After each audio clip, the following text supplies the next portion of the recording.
A lot of time people want to do something, somebody is doing great stuff, is successful at this and is a master over this thing. A lot of time we see it as a big deal, like he has become master and all of that. We don't see from the days of little beginning. You don't want to make social media attractive to you, then you have to make it unattractive. If you want to break bad habits, don't make it obvious. For you to break bad habits, don't make the result satisfying, make it dissatisfying. Hello everyone, welcome back to the Kingly podcast. Your host Israel Toby Tomoloju, and it's so good to be here again. Today we are talking about something very simple yet profound. The title of today's episode is basically self-mastery in small things. So we'll be talking about atomic habits and stuff, right? Something simple but powerful that helped me over the years, and that's the power of your habits. Talking about habits, a lot of time people want to do some things and talk about, oh, somebody is doing great stuff, is successful at this and is a master over this thing. Is because a lot of time we see it as a big deal, like this person is so big as this thing, he has become master and all of that. We don't see from the days of little beginning, right? I'm saying for that big thing you see and you admire and you want to get the same thing, but somehow it feels overwhelmed for you. It started as a seed, it started as a small tiny habit that consistently compounded and became something you can admire. And that's habit for you. It has to start as a seed that later you can work on. You know, I shared in my previous episode how you need to stop self-sabotage. And when you stop that, you start taking action upon things that you want to do. And I mentioned things around, instead of having a lot of goals and all that, why not break them to chunks? And when you do that, you now start prioritizing and now start working on how you master them little by little. And that's what we are talking about today. Atomic habit will help you to master small things, which then compound to big stuff. And I'll be making reference to this book by James Clear, Atomic Habits. I'm very sure a lot of people have read this book, and if you haven't read, I'm recommending it. It's something that has helped me personally, and I'm sure that a number of people this has helped. You know, James Clear in this book talks about tiny changes, remarkable results, the habits loop, and he made reference to 4 things, you know, cue, cravings, response, and reward. What are those things talking about? So he talks about for you to build a habit, a tiny habit, and gain mastery over that, which then compound to bigger stuff, you have to make your cues very obvious. And what do I mean? When you say making cues obvious, like if you want to read more, for example, talking about you want to be an avid reader, that's your goal. You really want to read a lot of stuff, materials, books and all that. You have to start by reading small materials. So for you to read more, then you need to perhaps place the book where you can easily see it. Do you see that? So this thing is like creating a system. If you listen to the episode 17, and you have also listened to episode 18, where we have the guest that gave spoken word, where we addressed procrastination and all that, we talk about system. And system is like saying, I already know that, you know, I want to be a reader. Next time I want to read, this book I'm reading, it's beside me. Because it's beside me, or because I always see it beside me, it's easy for me to pick it up and read. That's making it obvious. That's a cue. So that means next time, even when I don't feel like reading, I see a book beside me. There's a cue, there's an instinct there telling me that, okay, pick that book and read. You make it obvious. Then the next thing he talked about is cravings. You make your cravings attractive. And what does that mean? So he said, now you have to pair that activity with something that you enjoy. So for example, still talking about books, I want to be a reader. Now I make it obvious, right? You can have the book on your desk. It's just like saying I want to work. For people that work from home, at your comfort and all that, it's easy to even be at your desk, at your workspace, and you start scrolling social media. Do you get? I know a lot of people are guilty. I'm guilty of this to a large extent, right? But you don't want to make social media attractive to you. Then you have to make it unattractive. Now we're talking about books. If you want to make the reading of book attractive to you, what then do you have to do? You have to see it as craving. You crave it. That means it's there, then you have to pair it with something. Perhaps maybe with a soothing music that's maybe some instrumentals that just once you play it, you pick the book and you're enjoying it, you're reading it. That's like creating a system, right? First, we talk about cues. You make your cue to be what's obvious.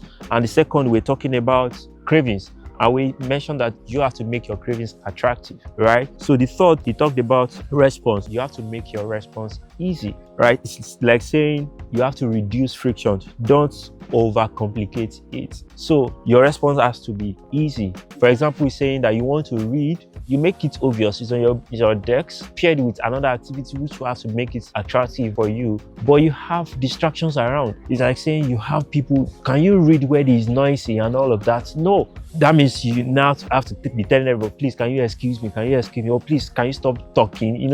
It doesn't make sense. So you have to make it easy in a way that it doesn't complicate. So maybe that the time for you to read is in your study or is in a quiet place. Then you pick the book and it's obvious, and you have maybe make it easy by plugging your hair and listening to something that help your mind stay focused, and then you read. So make it obvious, make it attractive, and make it easy. That's a loop. And the last thing he mentioned there, talking about results, is that make it satisfying. What does that mean? So you have to celebrate your progress, not just perfection, not just when you achieve everything. You have to make, I've done this today, you celebrate, you're happy, make it satisfying. That, okay, when I do this, when I make it obvious, when I make it attractive, and when I make it easy for me, then I celebrate over it. Like, I'm satisfied that, okay, this thing is done and stuff like that. So this is like a habit loop. So for you to be a master of a small thing, you have to start from the place of creating a system,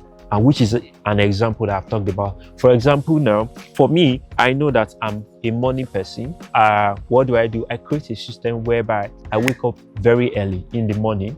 For the past couple of years, that's been a habit for me. It's easy. Even whether I set alarm or I don't set, that's something that wakes me up as early as sometimes 4 a.m., sometimes latest 5 a.m. I'm awake. What does that mean? For me is that I also go to bed early. That's a system. For you to say that, okay, I'm a morning person, that means I can get more done early in the morning, so that I have to sleep early and I wake up early. Once I wake up early, I pick up things. So there's already a system. That is not the time that I wake up, I start scrolling social media. That's already sucking my energy. So I wake up, I pick a book to read, or that's my time of prayer, meditation and stuff, or that's the time to complete some tasks and all that.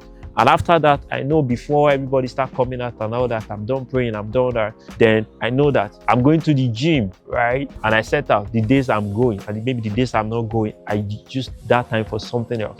So those are little things. When you start doing, over time it compounds without even you stressing over it. Do you see that? So that's atomic habit for you. That's gaining mastery in small things which compound over time. Like I mentioned about reading book, we say, for example, when I finish reading a book, I feel satisfied because I've learned something new. The satisfaction that I also give me is that I may want to share that book. Maybe you share it as a post on social or with a friend, or you have a friend that you're accountable to. This is what I learned from this book. This is how it has helped me. And for you, you just feel happy that this thing has happened, that, I feel better and all of that.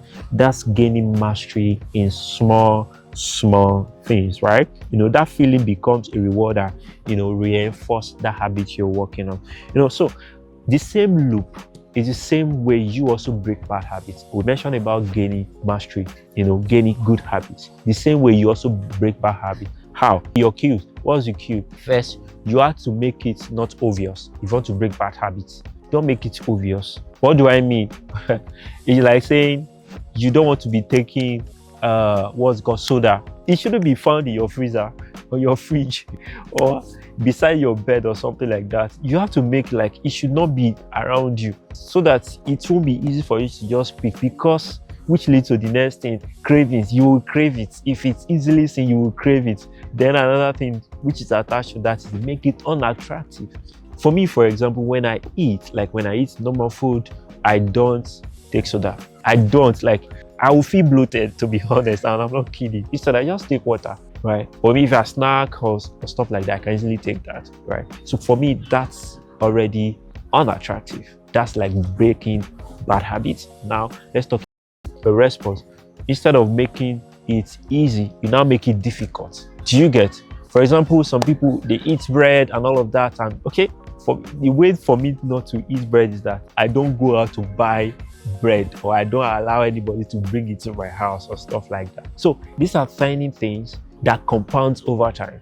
I know that if I eat all of this junk food, there's a way it brings a bad result that is not satisfying. That's like connecting your result to that satisfaction. For you to break bad habits, the last aspect of the loop we're talking about is your result, which is don't make the result satisfying, make it dissatisfying. Do you get? You know that if I eat junks, I feed on junks, it will affect my health, it will affect the way I carry myself, I'll add more weight. Then I know that I'm not eating junks. That's dissatisfying already. Habits compound over time, and any results you are seeing today that seem like this person is a master of this thing, they build habits over time. And I'm telling you that if you want to see things, for it to compound even into bigger goals, you have to move from smaller to bigger goals. It depends on how you master this loop that I've explained in a very, very simple form. For me, for example, when I'm talking about podcasting right now, I know that I need to work on my communication skill. And because of that, I need to show up from one episode to another episode. Even when it's not feeling good, I have accountability circle. I know I need to write my scripts. Sometimes I put things before me. I make it like environment suiting for me to just sit down and write and think and work on. I set alarm, I set system in place, and all those little things start helping me. Even talking about speaking, my communication, right? I have to ensure that I listen to things that help me communicate well. Do you see that? So these are things when you pay attention to sit down and listen, or pay attention to write things down, you begin to know those bad habits to break and good habits to make, right? And apply this principle and you see it play out for you. Here is the truth: small habits consistently practiced over time compound into massive life changes, right? Small habits consistently practiced compound into massive life changes. So I have a question for you, and my question is, what small habits can you start today that your future self will thank you for? So it's a question for you. What small habits? Just start with one. Do you think you need to start for me today that your future self is going to thank you for? So I need you to reflect on that. And as you do so, please work on it. All right. Thank you so much for joining today's episode of the Kingly Podcast. Remember, your royalty, live big as a king that year. See you in the next one.